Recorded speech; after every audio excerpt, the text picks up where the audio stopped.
We've been ripped off for years, and we're not going to be ripped off anymore. No, I'm not going to bend at all.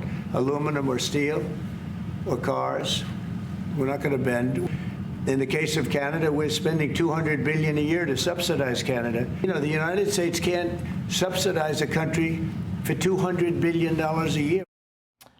President Trump doubling down on his tariff threats against Canada. This as the White House affirms it will levy a lot of those tariffs, not just on Canada, but around the globe. They believe at the White House that this will boost the American workforce and manufacturing in this country.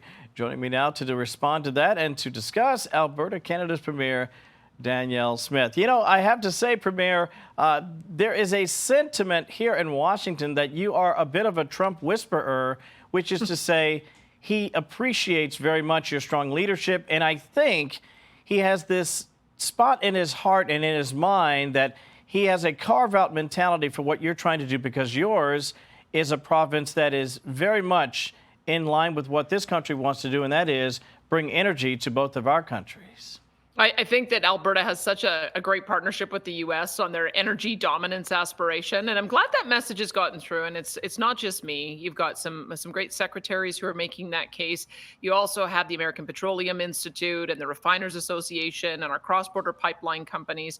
And I think that they really have managed to have the officials and the president see that getting discount oil and gas from Canada, upgrading it, and then having us buy back good American products. That's actually the kind of symbiotic relationship that we want to have. We just have to do a little more work to make that case across all of the other products that we have, because I think it's an equally good case about why Canada and U.S. should have most of our products remain tariff-free. You know what? And I'm glad you mentioned the tariff-free. And if I had more time, I'd talk about interprovincial tariffs, which you guys got to really work that thing out too. But that's another discussion for another time. But I must say, we had a graphic on earlier where we showed the viewers at home the massive differences in the tariffs imposed by the Canadian government when it comes to market access compared to the access relatively low cost for Canadian goods and services.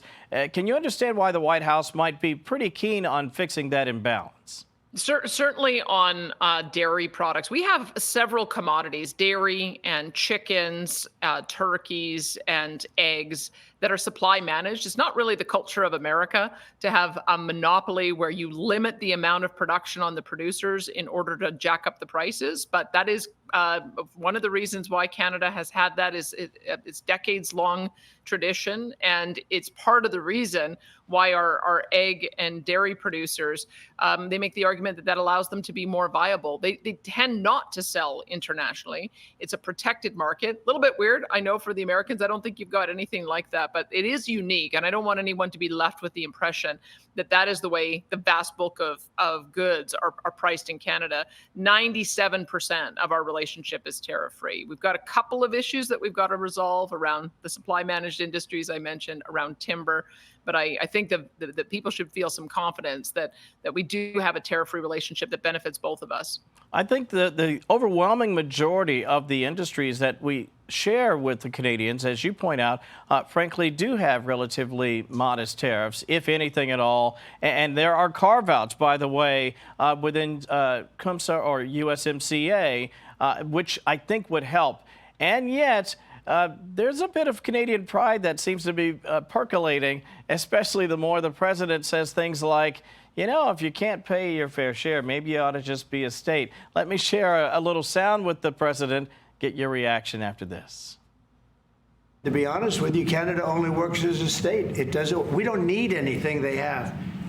As a state, it would be one of the great states anyway. This would be the most incredible country visually. Okay, we've only got 30 seconds. I think what he's suggesting is, without all the sort of restrictions, if we had really free and open trade between us, we would be we meaning the U.S. and Canada, would be the envy of the world.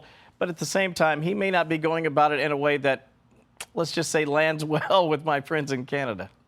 Well, what I would say is he can get everything he wants out of our relationship with a renegotiated USMCA. Yeah. We do have a special relationship with the U.S. that we want to maintain.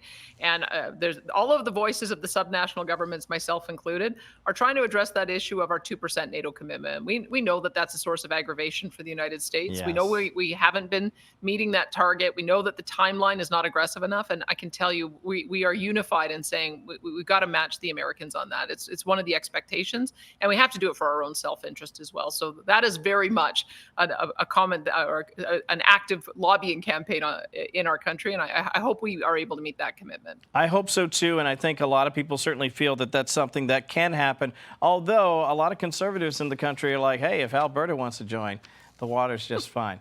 Premier Danielle Smith, you're such a good sport. Thank you so much for your time today. We appreciate it, and continued success to you, your province, and your great country. Thank you again. My pleasure. Alberta's slogan is forever strong and free. So we're going to be continued to be a good friend of the Americans. Yes, indeed, and we'll keep competing with hockey and other things. Thank you so much, Premier. Appreciate that.